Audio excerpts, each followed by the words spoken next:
Good evening, everyone. Spencer Mullins here, and today I wanted to share a story about something that happened in my life recently. My wife, my mother, and myself all decided to go to dinner together after a long day of work. And it was about 5 o'clock, traffic's kind of bad, so we decided let's stay really close to home. So we went to a pub that's been by our house for ever 30 years or more, and it's about 3 blocks away. So we got there and we parked in one spot, decided we didn't like it, backed up, parked in another spot. And when we got out of the car at the second spot, we heard and saw the bartender and waitress running outside screaming, oh no, and a ton of other expletives, which I am not going to repeat on candid camera. They enter the scene and we turn to match their gaze off to the left, and we see that there is a collision, a two-car collision. One is a big old truck with a big canopy and everything. It's massive, and its front end is totally wiped out, just folded up on itself, smoking, black and white smoke. It looks bad. The other vehicle is a car. It suffered a side T-bone collision. So we respond. My mother, myself, and my wife are all nurses, so we go to the scene, and I check on the SUV guy. He's fine, a little bit banged up, but responsive. He's breathing all right, move on. The next person is an adolescent male in the back of the car. He seems to be okay, a little banged up. He's awake, he's very scared, but he's safe, so we move on. The next is the passenger in the front seat.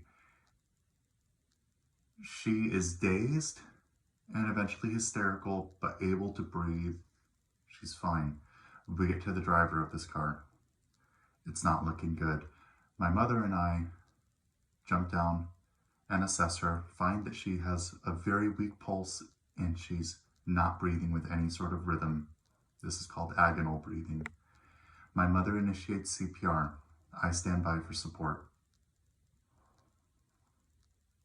What I want to share with you today is the importance of knowing basic life support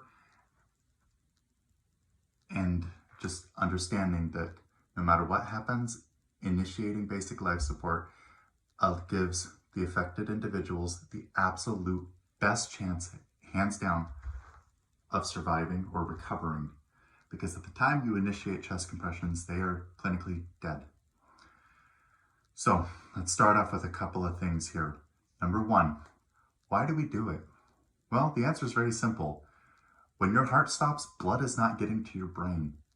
If your brain does not receive oxygenated blood, you will become brain dead. So even if a paramedic arrives and shocks you back into life, you're not going to be thinking. Your brain is dead.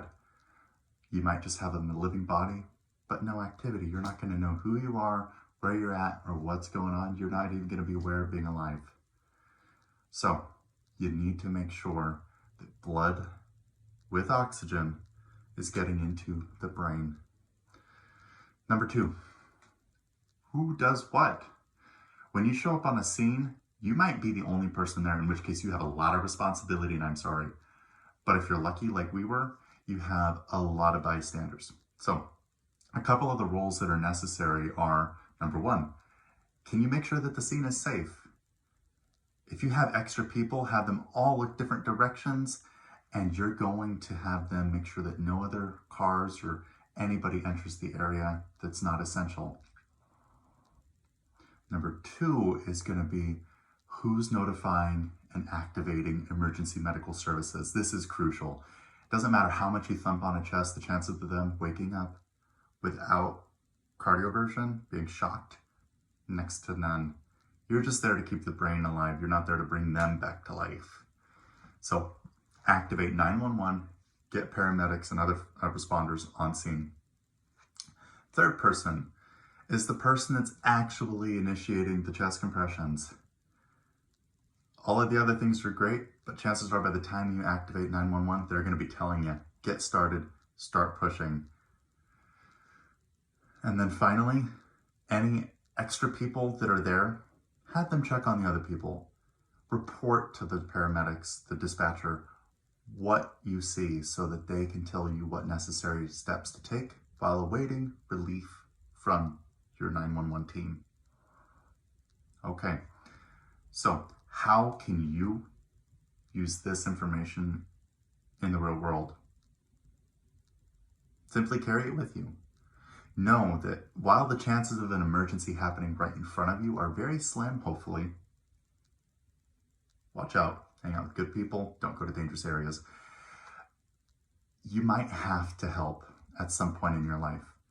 It's important just to know that even if you're not physically capable or you're absolutely emotionally petrified, you can still take an active role in saving somebody's life by calling 911, blocking traffic. You don't have to be the one to put your hands on their body. You don't. If somebody else is available, have them do it. You support them. All right, so we talked about why we do it, who does what, and how you can carry this with you in your day-to-day life. I want to conclude with something. While I said that basic life support gives individuals the best chance of resuscitation, it doesn't always work. And this dinner with my mother and my wife turned quite sad as the woman was declared dead on the scene. But we went home with a modicum of peace in our hearts, knowing that we, the first responders, the Good Samaritans, gave that young woman the absolute best chance of going home and hugging her loved ones one more time. And I hope that if the opportunity presents itself, you're willing and capable of taking those actions too. Thank you.